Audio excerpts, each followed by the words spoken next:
તમારા બાળકને સમજાવો કે આ જગતની ગમે એવી મોટી ભૂલ કરીને આવો, ગમે એવી મુશ્કેલીમાં તમે હો, તો આ ઘરના દરવાજા એક જ આ પૃથ્વી પર એવા છે કે જે અંદરથી તારી માટે વગર ટકોરે ખુલવાના છે.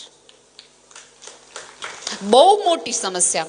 મારે જ્યારે પણ પેરેન્ટિંગનું ઉદાહરણ આપવાનું હોય ત્યારે હું હંમેશા સુનિલ દત્તનું આપું, ક્યારેય અમિતાભ બચ્ચનનું ન આપું. અમિતાભ બચ્ચને હેલિકોપ્ટર પેરેન્ટિંગની ભૂલ કરી, તો આજે તમે જોઈ શકો છો કે અભિષેક બચ્ચન ક્યાં છે. સંજય દત્તનો પિતા સુનિલ દત્ત, એને ખબર હતી કે એનો દીકરો ડ્રગ્સમાં આવી ગયો છે, વુમનાઇઝર છે, આતંકવાદીઓ સાથે જોડાયેલો છે, એક પણ ગુના એવો નથી કે મારા દીકરાએ કર્યો નથી. તેમ છતાં એનો બાપ એવી રીતે લડ્યો, એવી શ્રદ્ધાથી લડ્યો કે આજે સંજય દત્ત દાખલા આપી શકાય ને એવો એક સક્ષમ વ્યક્તિ તરીકે સમાજમાં બહાર આવ્યો. જેલમાંથી બહાર આવ્યા પછી તે કયા કારણે, આજે પણ સંજય દત્તને પૂછો તેવું કે મારા આટલા મોટા ઉંમરના બાપે જ, એટલા માટે આજે સંજય દત્ત જુદો છે, સુનિલ દત્ત નથી. તેમ છતાં આ જગતમાં કોઈ વ્યક્તિ કે કોઈ વ્યસન એવું નથી બન્યું કે હવે સંજય દત્તને કોઈ બગાડી શકે. બની શકો એમ છો તમે ને હું. આપણે તો બે વસ્તુ થાય એટલે 3 દિવસે છાપાવાળાને જઈને કહીએ, લખી નાખો આ બાળક સાથે અમારે કોઈ સંબંધ નથી, લખી નાખો આ દીકરી સાથે હવે અમારે એક પણ પ્રકારના સંબંધ નથી. પછી એક ભૂલમાંથી બીજીને, બીજીમાંથી ત્રીજી કરે.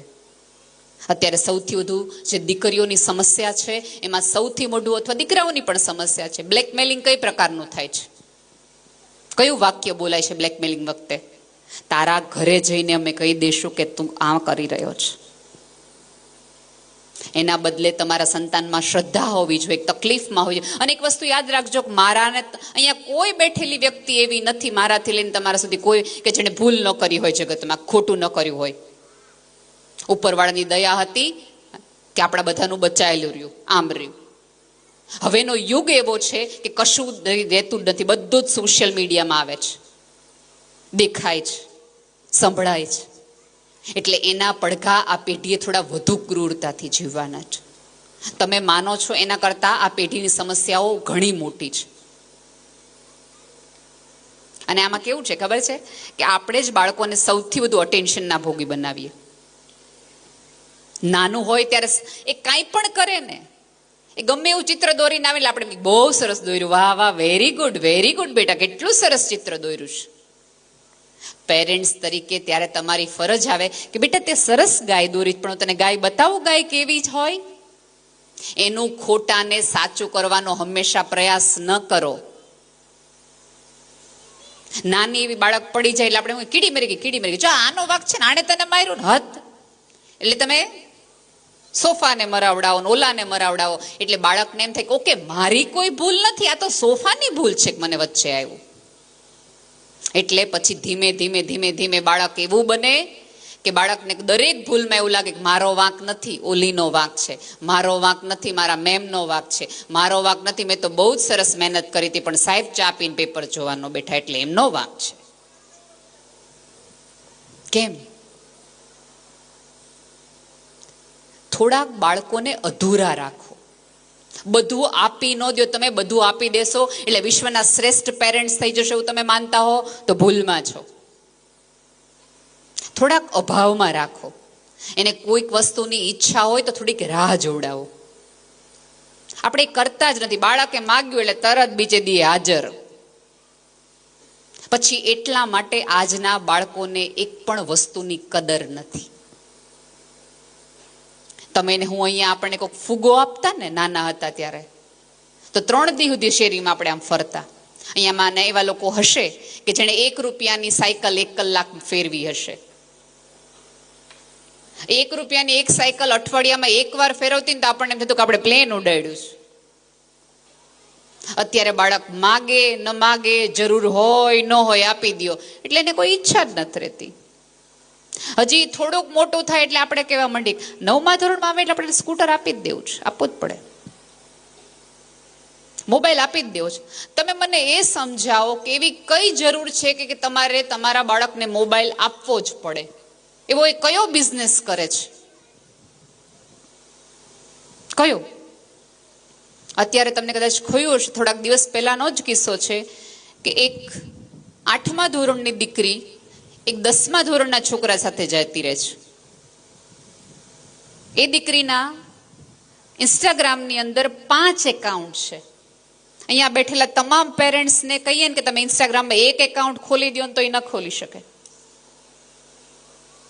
8મા ધોરણની દીકરીને 5 એકાઉન્ટ ઇન્સ્ટાગ્રામમાં હોય. કારણ એમણે મમ્મી અને પપ્પા પાસે સાંભળ્યું હોય કે ફોલોઅર્સ આના તો જો કેટલા વધુ છે. એટલે એમ થાય ઓકે, આ જગતનું કંઈક એવું છે કે જેમાં જોઈએ ને આપણે તો બહુ મજા આવે. અહીંયા કદાચ ડીઓ સાહેબ હતા, જતા રહ્યા મને નથી ખબર. નવસારીના એક કાર્યક્રમની અંદર મને એક ડીઓએ આ વાત કીધી હતી. મને કે નેહલબેન, એક સ્કૂલની અંદર જઈને મેં બાળકોને એવું પૂછ્યું હતું કે તમારે શું બનવું છે.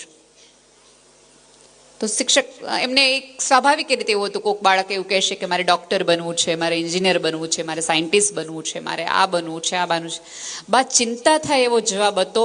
એ છોકરા એમ કીધું હતું કે મારે ફેમસ બનવું છે. હવે ફેમસ તો દાઉદ ઇબ્રાહિમ છે, રાખી સાવંત છે, તે થવાય? એ થવાય? મારે અને તમારે થોડાક આઈડિયલ એને આપવા પડશે. આમાં આપણા બધાની સમાજની સૌથી મોટી તકલીફ એ છે અત્યારે કે છોકરાને સૌથી વધુ અક્ષય કુમાર ગમતો હોય. હવે જે અક્ષય કુમાર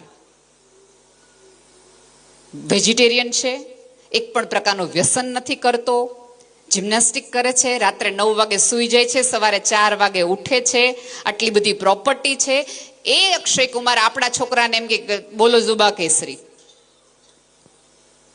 વિમલ ખાઓ, મજા કરો. જે ધોની, જે ક્રિકેટરો આજીવન પોતાની કારકિર્દી 40 ડિગ્રી તડકાની અંદર 8-8 કલાક પીચ ઉપર બનાવીને સ્કિન કાળી કરી હોય, એ ધોની આપણા બાળકોને એમ કે સોફા ઉપર બેસીને રમો. રોલ મોડેલ જ નથી. એટલા માટે પહેલાના જમાનામાં આપણને શાસ્ત્રો અધ્યાત્મના નામે કહેવાતા. તમે જો આપણે ત્યાં દરેક ભગવાનના સહસ્ત્ર નામ છે. એ સહસ્ત્ર નામમાંથી એક નામ પ્રમાણે તમારે બાળકનું નામ તમારે પાડવાનું હોય. હવે આપણે નામે કેવા પાડીએ કે એના કોઈ અર્થ જ ન હોય.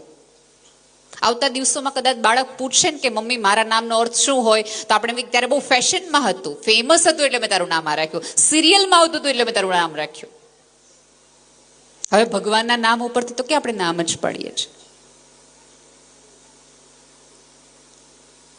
કદાચ તમને એવું લાગતું હશે કે નેહલબેન સમજાવવા એવા છે કે ચિંતામાં મૂકવા માટે, તો સોરી, થોડીક ચિંતા કરવી પડે એવા યુગમાં જ આપણે આવી ગયા છે. બાએ કીધું ને કે તમે માનતા હો કે ડ્રગ્સ જે હવે ટીવીની સ્ક્રીનમાં છે તો ભૂલી જાઓ, ક્યારેક તમે અચાનક ઝડપાઈ જશો, તમારા બાળકના દફતરમાંથી નીકળશે. અને હવે અત્યારની પેઢી થોડી પ્રાઇવસી વાળી છે. એને બિલકુલ નહીં ગમે તમે એનું દફતર ચેક કરતા હશો. તો શરૂઆત ક્યાંથી કરવી? બાળક નાનું હોય, 5મા, 6ઠા, 3જા ધોરણમાં, ત્યારે હંમેશા બાળકને પોતાનું દફતર જાતે પેક કરવાનું કહો અને સાથે બાજુમાં બેસો. ચાલ બેટા, કાલ તારે સેના લેક્ચર છે. હવે આમાં કેવું થાય કે પછી ધારો કે આજ તમે નક્કી કરો કે રોજ આપણે નેહલબેને કીધું છે ને એટલે બાળક દફતર પેક કરાવડાવે, એની પાસે જ કરાવડાવે, આપણે બાજુમાં બેસવાનું. હવે આપણે અનુપમા સ્ક્રીન ઉપર જોતે બાળક અહીં ભર નાખ, બોર્ડ નાખ, બુક નાખ, તેવું ન થાય. તમારું ધ્યાન એ દફતરમાં હોવું જોશે, કારણ કે તમારે ચોકીદાર નથી બનવાનું. એવી રીતે બાળકની સામે નજર નાખવાની છે. અને તો આવતા દિવસોમાં દફતરમાં એકાદ અધરુચતી વસ્તુ નાખવી હશે તો બાળકને ડર હશે કે આજ રાત્રે જ્યારે હું દફતર ખોલીશ, કાઢીશ, ત્યારે મમ્મી બેઠી હશે ને એનું ધ્યાન હશે દફતરમાં. આ ડર કરતા એને શરમ સંકોચ કે મમ્મીને શું જવાબ આપીશ એ હોવું જોઈએ. અને બીજું કે જેટલી ચિંતા સમાજ સ્ત્રીઓની ફેશનની કરે છે, એટલું સમાજ પુરુષોના વ્યસનની ચિંતા નથી કરતો. જો આમાંના ઘણા બધા હશે જે કરતા હશે, એમને નમ્ર વિનંતી છે કે તમે છોડી ન શકો ને તો કાંઈ નહીં, નવા ઊભા ન કરતા. આમાં થાય કેવું કે જે ન કરતા હોય ને એને એમ કે હોપારી તો લે, હોપારી લે, આ તો ખવાય. ડોક્ટરે અત્યારે તો કે છે એટલે જે ન ખાતા હોય એમને તમે ધીમે ધીમે સોપારી તરફ વાળો, અને તમે સપારીને આ વસ્તુ ખાતા હોય પણ તમે કયા મોઢે તમારા બાળકને એમ કહેશો તું ડ્રગ્સ ન લેતો. માત્ર જવાબદારી સ્ત્રીઓની નથી, બાળ ઉછેર એ માતા પિતા બંનેની જવાબદારી છે. અને બીજી એક જવાબદારી, અહીંયા દાદા દાદી બેઠા હોય અથવા ન બેઠા હોય,